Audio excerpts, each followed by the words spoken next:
पिछले हफ्ते महाराष्ट्र के अमरावती में एक घर के सामने एक सफेद कलर का पंडाल लगा हुआ था। टेंट लगा हुआ था और इस पंडाल के भीतर एक सफेद पूरे वस्त्र पहने हुए एक शख्स था, जो वहां के आसपास के गांव वालों को इकट्ठा करके उन्हें कह रहा था कि तुम आ जाओ, हमारे ईसाई धर्म को अपना लो, और अगर तुम ईसाई धर्म अपनाओगे तो हम तुमको पैसे देंगे, तुम्हारे परिवार की मदद करेंगे, तुम्हें नौकरी भी दिलवाएंगे और तुम्हारी पूरी जिम्मेदारी हमारी होगी। जब आसपास के वहां के पड़ोस के लोगों ने सीधे तौर पर धर्मांतरण का यह काला धंधा देखा तो उन्होंने बकायदा इसकी शिकायत थाने में की, और शिकायत के बाद जब मौके पर पुलिस पहुंची तो उसने ठीक ऐसा ही पाया। पंडाल के अंदर धर्मांतरण का काला धंधा चल रहा था और भोले भाले ग्रामीणों को पैसों की लालच देकर अपना धर्म बदलने के लिए मजबूर किया जा रहा था। मामले में अमरावती पुलिस ने कार्रवाई की। 8 लोगों को दबोचा गया, और जिन 8 लोगों को दबोचा गया इनमें से एक केरल का पादरी विलियम्स भी था। अब इस विलियम्स को लेकर पूरे केरल में वामपंथी सरकार हलाकान मचा रही है। केरल के मुख्यमंत्री विजयन का एक ट्वीट आया। इस ट्वीट में विजयन क्या कहते हैं आप इसको समझिए। विजयन कहते हैं कि लगातार भारत में जो क्रिश्चियन समुदाय है उसे टारगेट किया जा रहा है और क्रिश्चियन समुदाय को धर्मांतरण के नाम पर गिरफ्तार किया जा रहा है। साथ में विजयन कहते हैं कि इस पूरी पहल के पीछे आरएसएस का हाथ है। अब सवाल यह खड़ा होता है कि केरल के पादरी महाराष्ट्र में जाकर अपना पंडाल लगाकर ग्रामीणों को लालच देकर पैसों में उन्हें मोड़कर उनका जबरन धर्मांतरण करवा रहे हैं। यह पिनराई विजयन को नजर नहीं आ रहा है कि केरल के पादरी क्या कर रहे हैं। वो कह रहे हैं कि केरल के पादरियों के साथ भेदभाव हो रहा है, संघ परिवार उन्हें निशाना बना रहा है। अरे भैया, अगर आपके पादरी आकर भारत में धर्मांतरण का काम करेंगे तो इसमें संघ परिवार की क्या भूमिका। लेकिन कहानी यह नहीं है। अब और सुनिए। केसी वेणुगोपाल कांग्रेस के केरल से चुनकर आने वाले नेता हैं, महासचिव हैं कांग्रेस पार्टी में। उन्होंने तमाम हदों को पार कर दिया। केसी वेणुगोपाल बोलते हैं कि बकायदा तत्काल महाराष्ट्र सरकार को यह एफआईआर विड्रॉ कर लेनी चाहिए। यह गैर कानूनी एफआईआर है और यह बजरंग दल के कारण हो रहा है। एक ने संघ को दोषी बताया, दूसरे ने बजरंग दल को दोषी बताया। और दोनों का क्या कहना है, इन्होंने जबलपुर की एक घटना का जिक्र किया कि जबलपुर में भी इसी तरह टारगेट किया जा रहा था। तो मैं विजयन साहब को और केसी वेणुगोपाल को बता दूं कि मैं जबलपुर में बैठा हुआ हूं। आप सोशल मीडिया पर प्रोपेगेंडा कितना भी फैला लें, सच हम बता देंगे। जबलपुर में एक खंडहर में ये ईसाई समाज से जुड़े हुए लोग अंधमूक विद्यालय यानी कि दृष्टिबाधित बच्चों को, सैकड़ों बच्चों को इकट्ठा करके क्रिसमस से पहले जबरन धर्मांतरित करने की कोशिश कर रहे थे। जब वहां पर हिंदूवादी संगठन के लोग पहुंचे तो अंधमूक विद्यालय के सनातनी बच्चों से ईसाई प्रार्थनाएं पढ़वाई जा रही थी।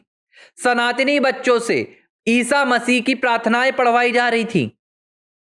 तब जाकर हिंदूवादी संगठनों के लोगों ने वहां पर इन्हें सबक सिखाया। सवाल यह उठ रहा है, विजयन साहब और केसी वेणुगोपाल साहब, आप बार बार जिस जबलपुर की घटना का उल्लेख कर रहे हैं, एक बार घटना में तो बताइए क्या हुआ था।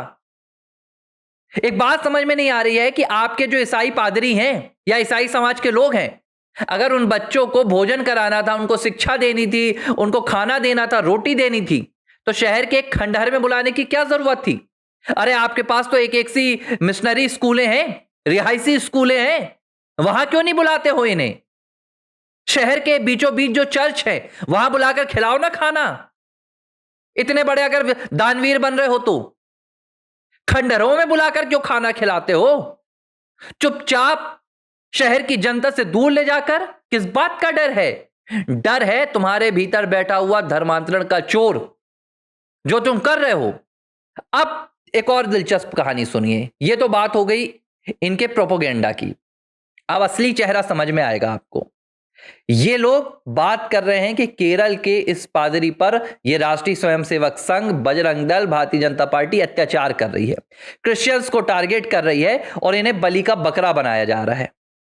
केरल के इस पादरी विलियमसन का जिक्र केरल के मुख्यमंत्री ने भी किया, केसी वेणुगोपाल ने भी किया। लेकिन 2 से 3 दिन पहले ही एक और पादरी की गिरफ्तारी हुई, जेम्स नाम के एक और पादरी की गिरफ्तारी हुई।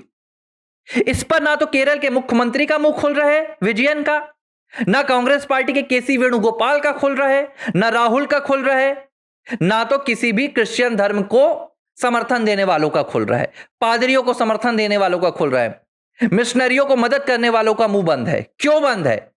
इस गिरफ्तारी पर आवाज क्यों नहीं उठा रहे विजयन? क्यों संघ को दोषी नहीं बता रहे हैं? बजरंग दल का नाम क्यों नहीं लेकर आ रहे हैं? क्योंकि यह गिरफ्तारी भारत में नहीं हुई है, यह गिरफ्तारी कनाडा के टोरंटो में हुई है, जहां पर एक जेम्स नाम के ईसाई कैथोलिक पादरी के खिलाफ 16 साल की नाबालिग बालिकाओं के साथ यौन शोषण के आरोप लगे हैं, सेक्सुअल हैरेसमेंट के आरोप लगे हैं। ये हैं इनके असली कांड। अब ये कनाडा की सरकार को क्यों नहीं कह रहे हैं भाई कि आप तो क्रिश्चियन विरोधी सरकार हो, आप तो मिशनरी विरोधी सरकार हो, पादरी विरोधी सरकार हो? क्या कनाडा में आरएसएस की सरकार है? बजरंग दल के लोग हैं कनाडा में, वहां पर अब आप क्यों नहीं आरोप लगा रहे हैं? यह है इनका असली चेहरा कि इन्हें भारत में ये जो इनके पादरी हैं, इनके जो मिशनरी हैं, इनके कुकर्मों को छिपाना है। और जब ये गिरफ्तार होते हैं, इनके ऊपर दबाव बढ़ता है वोट बैंक का, तो ये फिर उनके कुकर्मों से बचाने के लिए कहते हैं एफआईआर विड्रॉवल करो। अरे विजयन साहब, अपने पादरियों से कहिए ना, क्रिश्चियन समुदाय से, कि जो कनाडा में गिरफ्तार हुए पादरी, उनकी एफआईआर विड्रॉल करवा लीजिए। वहां तो हिंदू वाली सरकार ही नहीं है, वहां का तो प्रधानमंत्री हिंदू नहीं है, वहां तो आपके ही लोग हैं। यह है इनका असली चेहरा। भारत में ये जो धर्मांतरण का काला धंधा चल रहा है, इस काले धंधे पर अब जबरदस्त तरीके से प्रतिकार किया जा रहा है। इस धंधे को रोकने के लिए हिंदूवादी संगठन अपनी जान पर खेलकर मैदान पर पहुंच रहे हैं और अब मिशनरियों की नींव हिल रही है, और इस हिलती हुई नींव को सहारा देने का काम ये वामपंथी और कांग्रेस सरकारें कर रही हैं। लेकिन एक बात हम बता दें कि अब सनातन धर्म पर प्रहार करने की आपको जो आदत थी ना, उसे बंद कर देनी चाहिए, क्योंकि अब हिंदू जाग रहे हैं, धर्मांतरण के खिलाफ आवाज उठ रही है, और हमारे जो गरीब आदिवासी दलित भाई हैं वो भी इनके खिलाफ सड़कों पर आकर सीधे तौर पर जवाब दे रहे हैं। और इसका उदाहरण है कांकेर, छत्तीसगढ़ के कांकेर में, जहां पर इन्होंने सैकड़ों आदिवासी परिवारों को लालच देकर ईसाई धर्म में धर्मांतरित किया था। अब वो सब घर वापसी कर रहे हैं, वो सब अब चर्च के दरवाजों को छोड़कर मंदिरों की चौखटों को चुन रहे हैं, मंदिरों में जा रहे हैं। और यही इन मिशनरियों को जवाब है कि आप सनातनियों को बहका तो सकते हैं, लेकिन सनातनियों के भीतर से सनातन धर्म को कभी खत्म नहीं कर सकते।